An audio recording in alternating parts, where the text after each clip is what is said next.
Hello, everyone, and happy Erev Shabbat. This week's Torah portion is Acharei Mos and Kedoshim. Talks about the holiness of Yom Kippur, the service of Yom Kippur, and Kedoshim means holy. And God tells us, "You shall be holy, because I am holy." And what does it mean today to be holy? And I just want to share that I think during these difficult and turbulent times, we could all use some inspiration. I know I could use some inspiration. And I'd like to, I always say that my sermons that I give or anything I share, I'm really talking to myself, but I talk a little louder so others can hear as well. So I'd like to share an attitude, in a sense, what does Judaism tell us of how do we deal with turbulent times? How do we deal with this transient and transitional periods in our lives? How do we deal when things don't go the way we expected them to go, when something totally disrupts our schedule, or we're planning A and all of a sudden something came about and caused us to have to do totally different B? And when plans don't go our way, what is supposed to be our attitude? What then? And if God forbid we're dealing with a real crisis in life, what is supposed to be our attitude? And I'd like to share that I think that the reason is that we are so emotionally affected by this is because we've totally lost control. We had it all figured out, and now everything is out of control, and we don't know how long it's going to last. So I think we need a change of perspective, and this is the idea of divine providence, hashgacha pratis, that really whatever happens in our life is happening for a reason. We were never in control, and really everything's happening by a divine plan for a divine reason. And I'd like to share a story. There's a story that recently was published. Again, a story about this. There was a group of women who went from New York to Detroit, Michigan for a weekend. A group of Chabad women who went there for a weekend that was there for women and girls.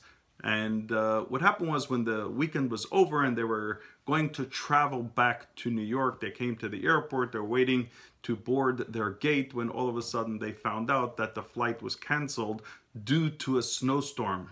And they were stuck there in the airport.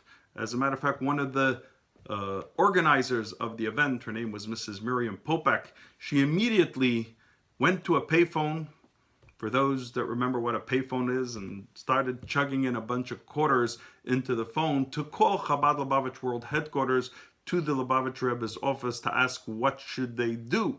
And lo and behold, actually, my father, the Rebbe, who is the Rebbe's secretary, answered the phone on the other end, and she poured out her heart and saying that all the women are now in the airport and they're stuck, and they don't know what to do, and they're asking the Rebbe's blessing. And my father put the phone down on the desk and told her to hold on for a few moments, and then got back to her a few minutes later, as she tells the story, and says that the Rebbe doesn't understand what it means that they are stuck. So she started to explain what the word stuck means, assuming that the Rebbe didn't understand the word stuck. So my father interjected and told her, the Rebbe understands what the word stuck means. The Rebbe doesn't understand how it is in this context, because a Jew is never stuck. If a Jew is someplace, they are there for a reason. And as she tells the story, the women got the message, and right there they started interacting with the many other people that were there in the airport, reaching out to people. They actually got delayed for a little longer. They arranged for another program to be able to meet with local people. And this was in 1967. And because of that event that happened, she says, many lifelong friendships and impacts. And as she says, many women nowadays are still lighting Shabbos candles because a group of women were stuck in an airport in Michigan in 1967. The idea is that wherever we are at any particular time, we are there for a reason. And if we recognize that we are there for a reason, God has set the circumstances for us to be there at that particular time for a particular reason. We just need a change of mindset.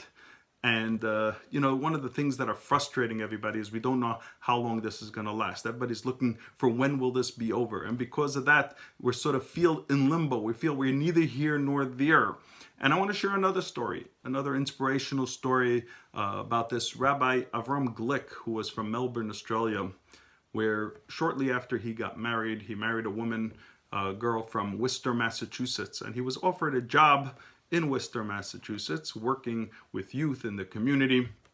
And he worked there for a couple of years. And then a position opened up and he was offered a position back to his hometown, Melbourne, Australia. And with the Rebbe's blessing, he took that position.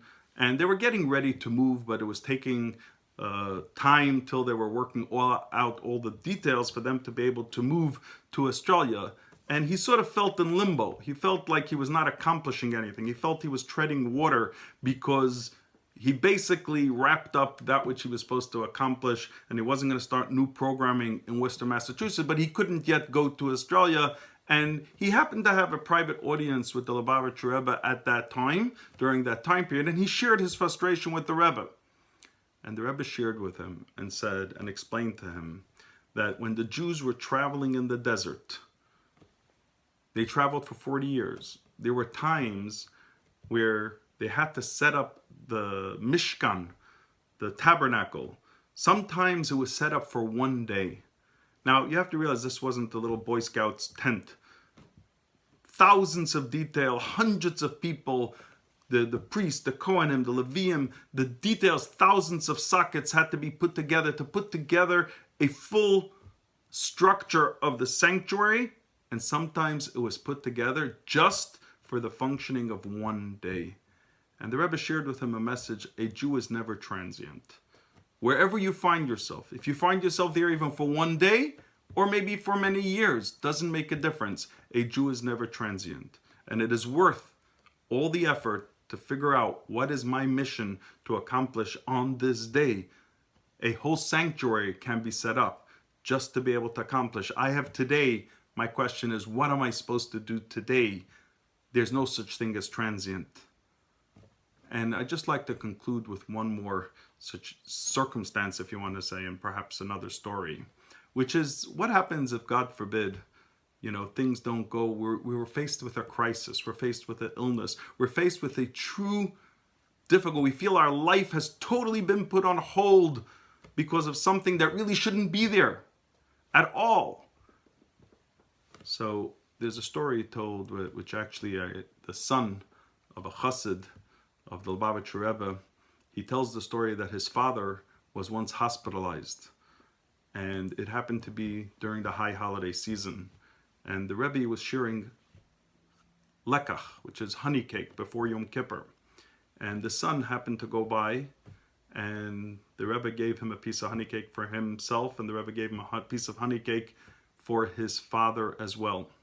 And then the Rebbe gave him a big smile, and then the Rebbe got serious. And the Rebbe told him, he says, tell your father that when he completes his mission that he was sent to the hospital for, he'll be able to leave there and go home. Obviously, he shared the message with his father. As a matter of fact, when the Rebbe sent one of his secretaries right after Yom Kippur to visit this man, he was a very respectable man within the Chabad community. And the Rebbe said, he came there, he says, the Rebbe wants to know if you accomplished your mission for what you were sent to the hospital for. Anyways, make a long story short, he was there for a short little while, and afterwards, thank God, got better and came home.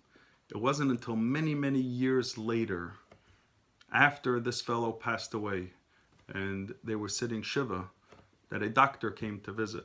And he shared with them that the conversations that he had with their father when he was hospitalized during that time sort of gave him a redirection in his life, and he owes him an immense gratitude.